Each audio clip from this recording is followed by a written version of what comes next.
Hi, magandang umaga. My name is Badet from the Human Resource Management of Sanjin Philippines Corporation. For this video, we will be talking about the frequently asked questions on paid leaves. What are paid leaves? These are the days when employees may still be paid despite their absence from work.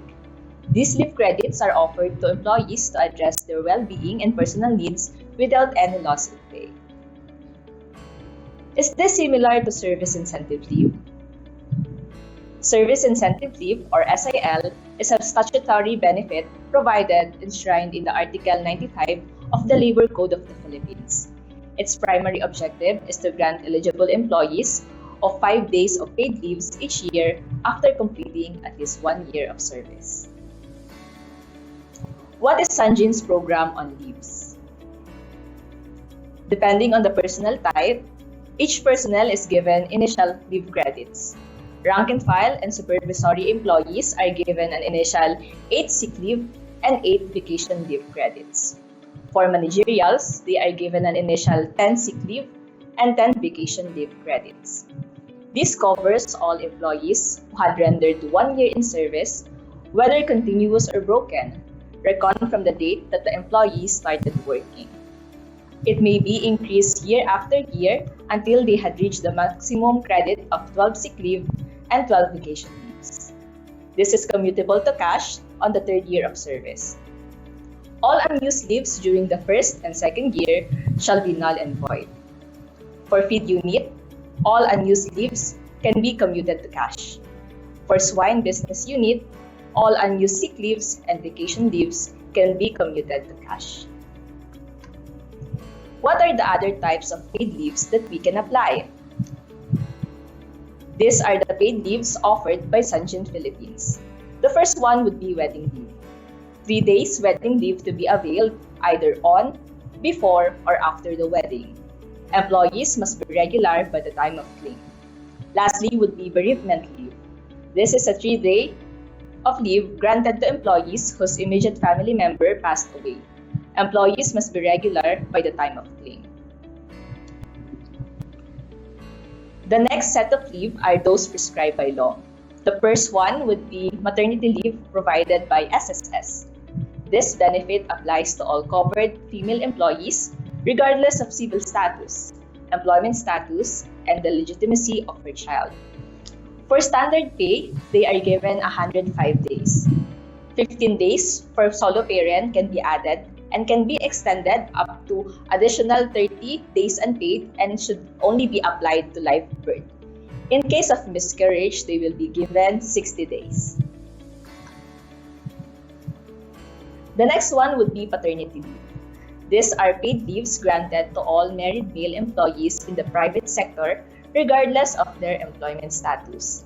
This applies to the first 4 deliveries of the employee's lawful wife with whom he is cohabiting. They will be given a total of 7 calendar days with full pay. Next would be parental leave for solo parent, to where solo parent can be defined as those who had given birth as a result of rape or other crimes against chastity, death of spouse, incarceration of spouse, physical and mental incapacity, legal separation, declaration of marriage or nullity of marriage, unmarried, where your children are in your custody, foster parent, and any member of the family who had assumed the responsibility as the head of the family due to death and abandonment. They will be given an additional 7 working days every year, but they should be serving for at least 1 year. They should also be able to present a solo parent identification card obtained from DSWD office. Leave for victims of violence against women and their children. Any act against a woman who is his wife, former wife, or against a woman with whom the person has or had a sexual or dating relationship, or with whom has a common child, or against her child, whether illegitimate or legitimate, within or without family abode. Regardless of status, the only requirement is for the victim employee to present to her employer a certification, as the case may be, that an action relative to the matter is pending. to be given 10 days leave to attend medical and legal concerns. Lastly, would be the special leave for women. It is given to those who had undergone surgery due to gynecological disorders as certified by a competent physician.